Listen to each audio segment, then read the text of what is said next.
For some people, the carnivore diet can seem challenging. Maybe you don't have the seemingly unlimited energy many other carnivores have. For others, whether it be due to sugar cravings or social pressure, they can't seem to stay on track. But here's the thing, all you need to do is make a few small changes and the carnivore diet actually becomes incredibly easy, and the results follow effortlessly. I know this because I too experienced it. When I first started, I kept slipping off and eating other foods. I also had times where I didn't feel incredible, but now I never have these issues. All I want to eat is meat and eggs, and I always feel incredible. So today I'm going to break down my 3 best tips I've learned from over 2 years on the carnivore diet. So you can essentially just copy what I did and massively improve your carnivore results. So let's get into the first tip.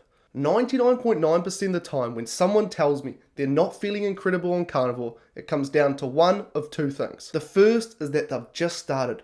If you've been eating a standard carb-heavy diet your entire life, your body has been running on sugar as its main fuel source. This is because carbohydrates break down to sugar. But when you switch to carnivore and cut out carbs, your body switches to burning fat instead, and that's a big change. The good news is, fat is a much better fuel source. It gives you much more consistent and stable energy levels. Carbs spike your blood sugar, which then results in a crash. This is why you often feel great immediately after eating a high carbohydrate meal, but are then tired and hungry again only a couple hours later. Whereas fat keeps your blood sugar stable, so your energy stays steady and you feel great all day. When you start using fat for energy, your body needs some time to adjust. It usually takes a couple weeks, or in some cases even longer, before you start to become, quote, fat adapted, which means your body becomes efficient at using this fat as fuel. Until then, you might feel flat, but there are a couple things you can do if you experience this. The first and most important thing you can do is just to give it time.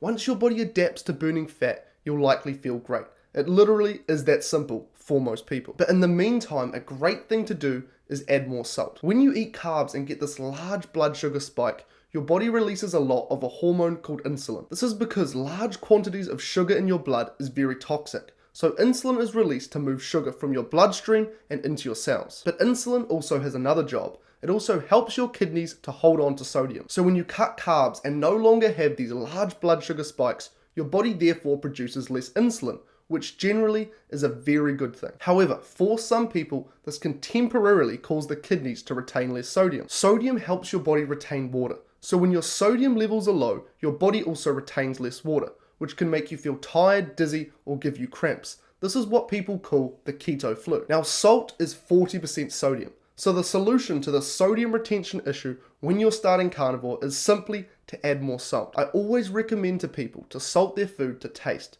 Put enough salt on your meat that it tastes pleasantly salty.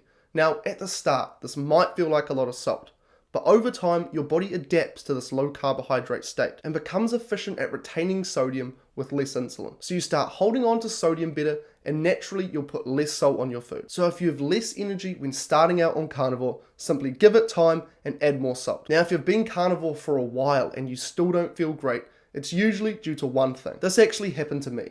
I started carnivore right after a bulk, which is where you gain lots of mass in order to put on muscle. So I had a lot of body fat at this time. But at this time, I did not understand the importance of fat. So I figured if I went really low fat, I'd burn off more body fat. At first, I still felt amazing. But as I got leaner, my energy tanked, my brain felt foggy. I even had this weird head compression sensation. The problem is most people are so used to avoiding fat that when they start eating even a small amount of fat, to them, it feels like they're eating a lot. But in reality, it's not. A good example is it's like waking up in a pitch black room and someone turns on the hallway light. It's not that bright, it's all the way down the hall. But because you've been in complete darkness, it feels like someone is shining a flashlight right in your eyes, simply due to the contrast. This is how many people approach fat. They start their high-fat carnivore diet and think they're eating a lot of fat, but in reality, they're not. So, how much fat should you actually eat? It does vary person to person, but here is a general guideline. If you're overweight, your body can use its own fat stores for energy a lot easier, so you don't need to eat as much. You still want to eat a lot, but you don't quite need as much. A great place to start for someone trying to lose body fat is a 1-to-1 ratio. Eat 1 gram of fat for every pound of your goal body weight. So if you weigh 200 pounds, but your goal is 150 pounds, eat 150 grams of fat per day. Then simply adjust based on how you're feeling. If you still don't have lots of energy, you might want to up the fat slightly more. The main exception to this rule is if you're already very lean. If you're lean, your body doesn't have as much stored fat to pull from, so you need to eat more fat in order to fuel yourself.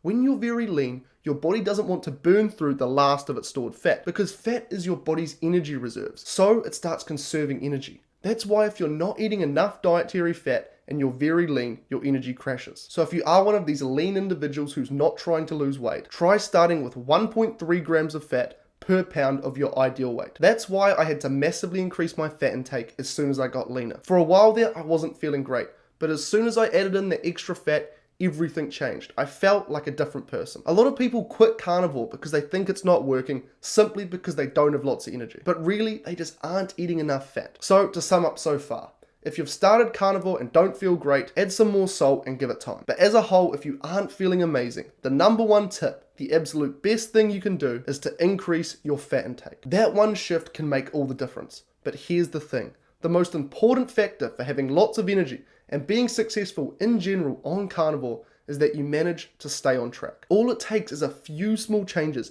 and sticking to carnivore becomes 10 times easier. This brings me to my second tip, how you can make it so you never slip off carnivore again. During the Vietnam War, a significant number of American soldiers began using heroin. Estimates suggest that around 20% of US troops in Vietnam were using heroin, as it helped them cope with the tough conditions of war. Now normally, with a drug like heroin, you'd expect most of them to come home addicted for a long time, if not life. They estimated that 90% of heroin users would stay addicted. That's what the stats suggested, so the US government assumed they were going to have a full-blown addiction crisis on their hands. They even started setting up rehab centers in advance, because they thought these guys were going to come home completely wrecked. But what actually happened shocked everyone. As soon as these soldiers returned to their normal lives, back home, around their families, out of the war zone, basically none of them kept using heroin. The reason for this is simple. They changed their environment. This is the number one way to change your habits. What happens to many people on carnivore is that they eat something non-carnivore once, due to their environment. Maybe a friend bought you takeaways around, or maybe you got bored and without really thinking about it, you reached for an old packet of cookies that was lying around. You figured to yourself a couple won't hurt, so you just ate a couple. And next thing you know, you've been off carnivore for 3 days. Whatever the reason is, many people, they fall back into their bad habits and ruin all of their progress simply because they didn't set their environment up right. But if soldiers can beat their heroin addictions by changing environments, imagine how easy it would be to beat your food addiction if you changed your environment and set it up right. Now, I'm not saying you should move countries, go halfway across the world just so you can lock in on your carnivore diet. What I am saying is that if you just make some small changes to your current environment, you can make it so much easier to stay on track. Firstly, what you can do is not keep junk food in the house. Most people fall off when they get hungry and see something easier. If there's a bag of chips right there, it's a lot easier to open them and have a quick snack rather than cooking up a steak or some other carnivore meal. So throw it all out. Give yourself no choice. As they used to say, burn the boats. Make staying on track the easiest option. Now, if you live with others and you can't just toss out all the non-carnivore food, fair enough. Instead, make carnivore food just as easy to reach for. Every time you cook, make more than you need. Stick the leftovers in the fridge. That way, when you're hungry later, it's already there. No extra effort is required. And if you're leaving the house, take food with you. Get a chili bag, chuck a few ice packs in there. Now you've got meat on the go and you're not left scrambling or giving in to whatever's available. The final piece of advice is about the people around you. A lot of people get thrown off by friends or family, and often they'll do it with the best intentions. Maybe your significant other will bake something for you. They've seen you've been on carnivore for a while, they think you're looking a little bit too good, they start getting nervous you might trade them in, so they bake you some cookies. Or maybe a new Italian restaurant open up the road and your friend will say, let's go try the new pasta. Whatever the reason, they're usually doing it to be nice, but for a lot of people, it completely throws them off track and wrecks all of their progress. But all you have to do is tell them, look, I'm taking my health seriously. I'm doing carnivore for the next 50 days. Please don't offer me food that's not carnivore, and if we're going out to eat, let's go somewhere that is steak, burger patties, or something like that. Now that you've set the expectation with them, you won't have to feel bad for saying no, because they won't ask. Once your environment is aligned with your goals, staying on track becomes so much easier. So that's the second tip. Make small changes to your environment so it's much easier to stay on track. Another great way to stay on track is to get personalized accountability and support. I've just opened up a few new spots for my one-on-one carnivore coaching program. If you've been struggling with consistency, second guessing what to eat, or maybe you're just not getting the results you want, this is perfect for you. I'll walk you through exactly what to do and keep you on track every step of the way. This program has changed the lives of hundreds of people. If you're ready for serious change, click the top link in the description of this video in order to secure your spot. So now you know how to have more energy and how to actually stick to carnivore long term. But what if you could take it a step further? Imagine getting to a point where meat tastes so good that you don't want to eat anything else. No cravings, you don't need any discipline.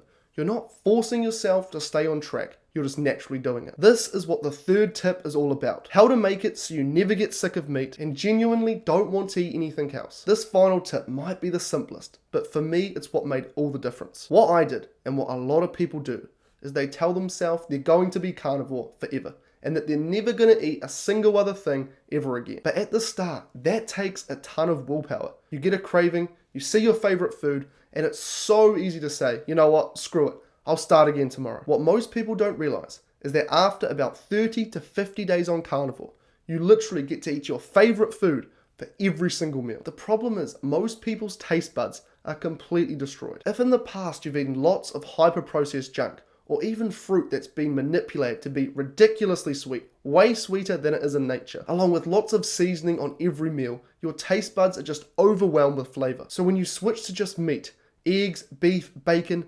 objectively it can taste a bit bland, but over time your taste buds reset. They go back to their quote natural state, and after a month meat starts tasting incredible. On top of that, your body feels so good eating it. You get this positive feedback loop. The better it makes you feel, the better it starts to taste. And here's what's interesting. Once your taste buds are reset, if you try processed food again, it literally tastes like chemicals. Your body reacts too. You feel slower, more bloated, more tired than normal. That mental sharpness you have on carnivore, that disappears. This actually happened to me. Before I started carnivore, I had this one energy drink that I absolutely loved. It was the highlight of my day. Anytime I was going to the gym, I'd get it on the way. Now, I love this thing. To me, it tasted incredible. But after I'd gone through this period of my taste buds resetting, I tried it again, and I was literally shocked. I could not believe how it tasted. It simply just tasted like chemicals. It was nothing how I remembered it. It was so bad, I didn't even drink the full thing. I threw it out. And any other time in the past that I've gone off carnivore, I've really noticed it for the next couple days. My energy's not quite the same, my focus isn't quite there. As a whole, I just feel nowhere near as good. So after these 50 days, not only does the food not taste how you remembered, but it also makes you feel terrible. And just like that, you don't want it anymore. The reason I would slip off and eat non-carnivore things when I first started is that I never set a time period that I planned to stick to. As a result, I never went long enough being strict carnivore to experience this. But as soon as I told myself, all right, Max, time to lock in, 50 days strict, only meat and eggs. When I got to the end of those 50 days, I didn't want to eat anything else. And the first time I did, well, that was when I tried the energy drink. From that point onwards, I was hooked. Carnivore became effortless and the results came 10 times easier. Every person I know who's done carnivore long term experiences this. In fact, if you've been carnivore for a while and you've experienced this, drop a comment down below sharing your experience so other people watching and reading the comments know that it's not just me. In fact, this is how I got basically everyone I know to become carnivore. I'd tell them just to give it a go. Try it for 30 to 50 days. Then all of this would happen to them. They would feel amazing on carnivore, and when they ate something else, they would experience all of this. And now many of them have been carnivore for years, simply because there's nothing else that they want to eat. Basically, everyone I know is now unrecognizable. My parents, my auntie have all dropped 40 pounds. Many of my mates are carnivores and they love it. This right here is the key. After a short period, you're not staying on track through discipline. You're staying on track because you want to. So that's the final tip. Commit to 50 days and remind yourself you only need temporary discipline. Do that and you'll hit your carnivore goals with ease. So make sure you're eating enough in general, but in particular fat and also salt to taste. Make changes to your environment so it's easy to stay on track. Then commit to a 50-day period in which by the end you'll feel amazing and won't want to eat anything else. Earlier in this video I gave a general recommendation of how much fat you should be eating on the carnivore diet. For most people this is a great place to start. But the problem with general recommendations is that everyone is slightly different. Some people actually do better by increasing the amount of protein that they're eating. In this video right here, I discuss the different factors that can impact this fat to protein ratio person to person. So if you want to know exactly how much fat and protein is best for you on the carnivore diet, then this video right here is exactly what you're looking for. Anyways, as always, great speaking with you, and I'll see you next time.